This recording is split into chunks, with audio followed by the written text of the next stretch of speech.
Hello and welcome back to another Sportsnaut interview. I am your host today, Evan Grote, and joining us today is UConn men's basketball beat writer David Borges from CTInsider.com. And David, we appreciate you making a few minutes for us today. Yeah, no problem. Good to be here. You know, David, I tell you, I was watching the selection show on Sunday night, and we all knew that UConn was going to be the number one overall seed in the tournament. That was no mystery. And normally when you're the number one seed in the tournament, that means you're going to have an easier path generally to the Final Four. But when I look at some of these other regions and the way they shook out, I'm not so sure that's the case for UConn. You know, there are, including UConn, there are four tournament conference champions in that East Division, talking about Iowa State and Illinois and Auburn as well. So, and you could also throw in two teams who made it to last year's Final Four with San Diego State and FAU. So, you know, I don't think the committee did UConn any favors. Let's start there. What do you think about the East region for UConn? I think it's a tough region. I'm looking at the, I guess the South. What region is North Carolina in? The West. They are in the West, correct? That looks like a very much easier road to the Final Four in that region. But you know, the thing is, yes, like you said, three conference champions, but they conference tournament champions. They weren't regular season champions. Purdue was the Big Ten champion, not Illinois.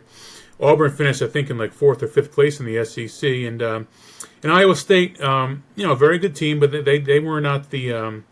Houston obviously was the regular season champion, so which kind of is more telling of how good you are over the course of a season. So a lot of people around here are a little bit dismayed by the draw that UConn got, and even Dan Hurley kind of alluded to it on Selection Sunday. But to me, you got to beat really good teams anyway to get to the Final Four to win a championship. UConn has proven itself to be really clearly the best team in the country at this point. They shouldn't really have to fear any opponent. They match up well against any opponent. And certainly in Iowa State, with their kind of grinded out style, could be very tricky for them. I think Auburn is a lot more talented than certainly I realize, and they would be a tough battle as well. But I think all that is, to me, and I might be in the minority, but to me all that is a little bit overrated. Yeah, I think you make a good point there. And one of the other things that UConn has going in their favor is that they won't be having to get on an airplane for at least the first three or four games if they should advance like we all expect them to. I want to ask you about Coach Dan Hurley and kind of his evolution from last year to this year. I think it's fair to say that last year, he was, before the championship, of course, he was kind of in the shadow of his brother, Bobby, who had so much success as a player at Duke, and even his father, the legendary coach at St. Anthony's in Jersey City. But then he wins the national championship last year. They're the top seed again this year overall, looking to be the first repeat champion since 2007. Explain to us a little bit about the growth and the evolution of Dan Hurley as a coach. It's been pretty impressive to watch. I mean, like you said, in the shadow of his Hall of Fame father and his brother, who was a very good, is a much better collegiate player, an NBA player. He came to UConn 6 years ago with a definite plan, a blueprint. And he knew that the first couple of years, he kept everybody on the roster that wanted to stay when he first got here. And there were some guys who certainly, a couple of them were really barely even Division I players, to be truthful. But he kept everyone who wanted to stay, and I think everybody did stay that first year. And he knew it was going to be a process, and he knew it was going to be a multi-year plan, just like he had done at Rhode Island over 6 years. And by year 4, year 5, year 6, you're contending for conference championships, and certainly at URI, you're not really battling for a national championship. But at UConn, Dan figured he would be by year 4, 5, 6. And year 3 and 4, they get bounced from the NCAA tournament's first round, and people are questioning him, and there's a lot of pressure going into his fifth season. And but he stuck with his script, his blueprint, his plan, recruiting well, getting the right guys out of the portal, not necessarily the biggest names, but the guys who fit roles like Cam Spencer and Joey Calcaterra last year, and guys like that, certain Tristan Newton, and that plan has really worked out for him. It's been incredible to watch. He's shown that he's a great coach in terms of X's and O's, and also in terms of creating a culture and maintaining that, and a great family type atmosphere with his players. How do you think, when you look at this year's team versus last year's team, they had that dominant run through the tournament last year. I think they won by an average of like 20 points every game. I mean, they were just so dominant. How does this year's team stack up against last year's team? Is it fair to say that this year's team might be a little bit more balanced? I think you could say that. I mean, the depth from last year's team, they basically went, they essentially went 8-9 deep throughout the entire season. This year, they've been searching for that depth. They've kind of gone basically 7 deep most of the season. A couple of freshmen hadn't quite emerged throughout the year like Dan Hurley had hoped, but excuse me, one of them, Jalen Stewart, really came on big the last couple of games in the Big East tournament. Now they really feel like they do have that 8-man rotation that's so important to wear teams out over a course of a game and over the course of the tournament. So I think you could argue that last year had a little more depth, but this year's team has two almost certain NBA lottery picks. So you could say that maybe they're a little more top heavy, a little more talented, and Donovan Clingan and Stephon Castle being lottery picks. Then Alex Caravan, even Cam Spencer are could be late first round or second round picks as well. So you could probably say there's more like future NBA talent on this team. So it's tough, but the way they're obviously the better record, they handled the Big East season much better this year. So in a lot of ways, you could say this year's team is more balanced and better than last year's. Yeah, I see they have 5 players scoring in double figures, and so anytime you can get that kind of balance on offense, that's going to help you out really, really well. Now, I was looking at their schedule, just kind of going through their season.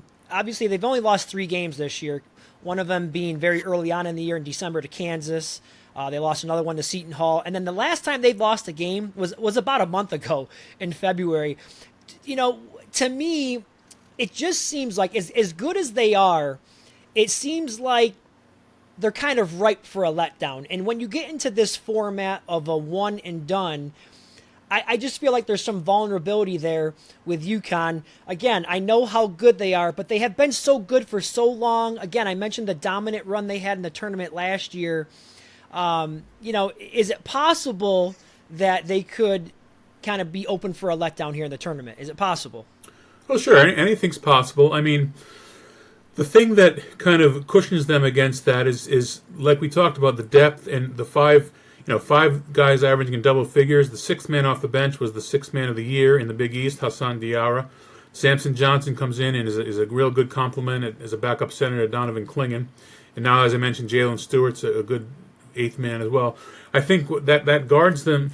You really have to have, 4, 5, 6 guys have a real bad night to beat these guys, and that's what kind of happened in basically their 3 losses this year. So it doesn't happen very often, but it could happen. They could go cold, but typically when a couple of guys are having a bad night, other guys are stepping up. So if Tristan Newton's having a rough shooting night, Cam Spencer will step up. If Alex Caravan's struggling, Donovan Clingan might have a huge game. So that's why it's tough to see them losing. But you're right. There's no question that at some point, some team's going to give them a challenge, and there's certainly a couple of good candidates in their draw this year. Yeah, kind of building on that topic there. If you were game planning, if you were up against UConn and Dan Hurley, and you had to formulate a game plan here, what weaknesses, if there is any, would you look to attack of UConn? Well, I'd try to get Donovan Clingan in foul trouble, which is something the teams did earlier this season, and at times it certainly worked. And he's been much better at that. He's been much smarter on the defensive end of the floor, not picking up dumb fouls outside the arc. And the thing is, if you do get him in foul trouble, I mentioned Samson Johnson's been a very good backup, but he's very much prone to foul trouble. So, if you get the bigs in foul trouble, things could get tricky for UConn. There's not a lot. Again, you can't really focus on one or two guys to shut down because there's so many other guys who can step up. But maybe and they've proven they can win just about any style. But we mentioned Iowa State earlier. Maybe a plotting type of style like that, get UConn out of its the tempo it likes, could also affect them, and that could be even magnified if UConn's not shooting well. So there are some ways that teams will try to beat them. Won't be easy, but it's possible. Yeah, you've mentioned some of the guys that are important to the team: Klingon, Tristan Newton. Besides those two guys, though, can you tell us one player who you feel is the X factor for this team, and we'll have to have a good tournament to help this team get back to the championship? I think Alex Caravan could fit that bill. Dan Hurley calls him potentially their most important player. He's a 6'8" forward who can shoot very well. He's had a little bit of a rough stretch shooting over the last month. A couple of good games, and before that, a couple of rough games shooting wise. But he can also rebound. He's a good distributor. He's a leader. So when Alex Caravan's playing well, things are going well for them. I think he's a good X factor because, like I said, he can do so many things besides shoot. If he's not shooting, he can do other things. He's a leader. He can distribute. He can rebound. He can find his teammates and play decent defense. So he's probably the best X factor. But it's kind of like they're almost a roster full of X factors. I mean, Tristan Newton's a first team All-American, but he's not like a dazzling superstar player. He's almost an X factor as well because essentially when he plays well, the team plays well as well. So, but yeah, Caravan's a big key.